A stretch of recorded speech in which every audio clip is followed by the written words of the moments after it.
کیا شریعت ہمیں بچاتی ہے یا ہمیں مجرم ثابت کرتی ہے؟ کیا صرف نیک اعمال سے نجات ممکن ہے؟ آج ہم بائبل سے وہ سچ جانیں گے جو ہر انسان کو جاننا ضروری ہے۔ آخر تک ضرور سنیں۔ شریعت کیا ہے؟ جب ہم خروج 20 باب اس کی پہلی آیت سے 17 آیت میں پڑھتے تو اس سے پتہ چلتا ہے کہ وہ احکام جو خدا باپ نے حضرت موسیٰ کو کوہ سینا پر دیے۔ میرے عزیزو، شریعت خدا کی طرف سے دی گئی۔ یہ صرف قوانین نہیں بلکہ خدا کا معیار ہے۔ جھوٹ نہ بولو، چوری نہ کرو، قتل نہ کرو۔ احبار 19 باب اس کی 2 آیت میں لکھا ہے، پاک بنو کیونکہ میں پاک ہوں۔ مطلب شریعت ہمیں بتاتی ہے کہ خدا کتنا پاک ہے۔ شریعت کا اصل مقصد رومیو 3 باب اس کی 20 آیت میں لکھا ہے، شریعت کے وسیلہ سے گناہ کی پہچان ہوتی ہے۔ مثال، شریعت برابر آئینہ۔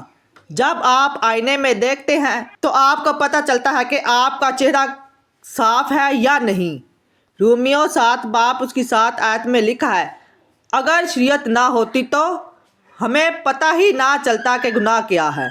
شریعت کی حد غلطیوں 2 باب اس کی 16 آیت میں لکھا ہے، انسان شریعت کے اعمال سے نہیں بلکہ ایمان سے راست باز ٹھہرتا ہے۔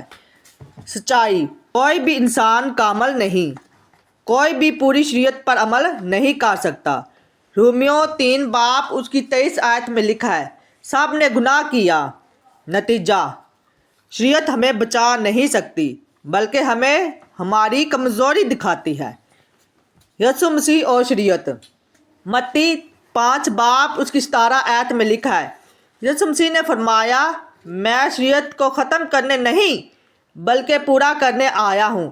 یوحنا 1 باب اس کی 17 آیت میں لکھا ہے، شریعت موسیٰ کے وسیلہ سے، فضل یسوع کے وسیلہ سے۔ مطلب شریعت برابر سچ دکھاتی ہے، یسوع برابر نجات دیتا ہے۔ غلطیوں 3 باب اس کی 24 آیت میں لکھا ہے، شریعت ہمیں مسیح تک لے جاتی ہے۔ لوگوں کی رائے۔ پہلی رائے، ہم شریعت پر عمل کر کے نجات حاصل کر سکتے ہیں۔ افسیوں 2 باب اس کی 8 آیت سے 9 آیت میں لکھا ہے، تم فضل سے، ایمان کے وسیلہ سے بچائے گئے ہو۔ دوسری رائے، شریعت کی ضرورت نہیں، غلط، کیونکہ شریعت ہمیں گناہ دکھاتی ہے۔ سچ، شریعت پلس فضل برابر ہے مکمل سچ۔ طاقتور پیغام، یاد رکھیں، شریعت آئینہ ہے، یسوع نجات ہے۔ اگر آپ شریعت پر ہیں تو آپ بوجھ میں ہیں، اگر آپ فضل میں ہیں تو آپ آزادی میں ہیں۔ آئیے مل کر دعا کرتے ہیں۔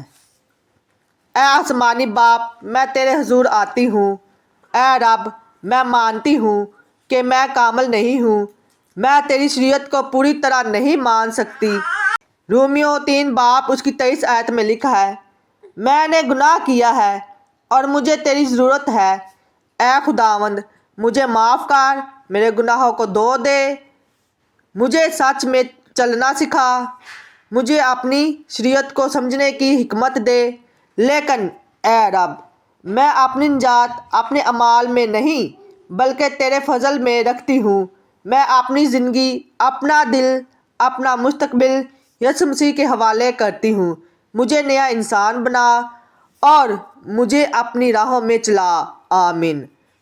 شریعت آپ کو سچ دکھاتی ہے لیکن نجات صرف یسوع میں ہے۔ یقیناً آپ نے دعا کے وسیلہ سے برکت پائی ہے۔